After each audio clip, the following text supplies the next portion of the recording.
Nii minoorse labajala saate võimalusi, aga nüüd on need akordid, mis paremas käes siin on figureeritud. Figureerimine tähendab siis akordi helide mingil viisil lahti mängimist. Et see on sarnane arpedžeerimisele, aga arpedžeerimine võib olla selline vähegi kitsam termin. Et figuratsioon võib olla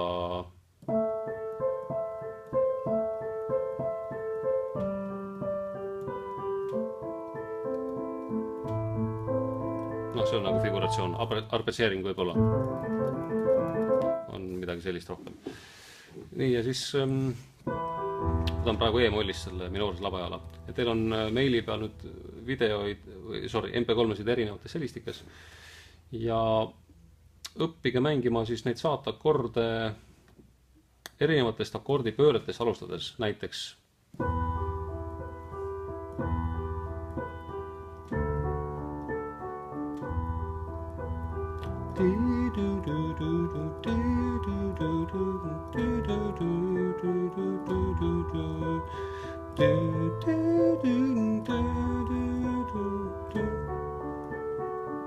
ja valige kõige lähemad akordipöörded siis nendele, mis te siin mängite, et näiteks E-moll, kui ma alustan põhikujus, siis D-tuur on põhikujus siin väga lähedal, 4. astmesse A-molli on kõige mõistlikum liikuda sinna, eks.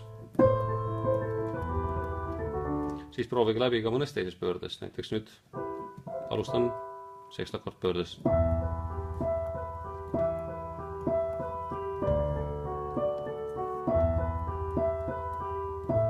B-ossa, A-molli jõuan siia põhikujusse.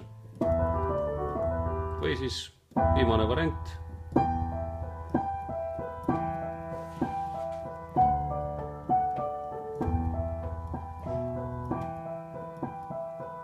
A-moll läks siin. Et nii saate tuttavaks nende erinevate akordide pööretega, suudate neid ühendada ja siis samas saate ka natukene sõrmi liigutada. Vasakus käes mängige bassinoote.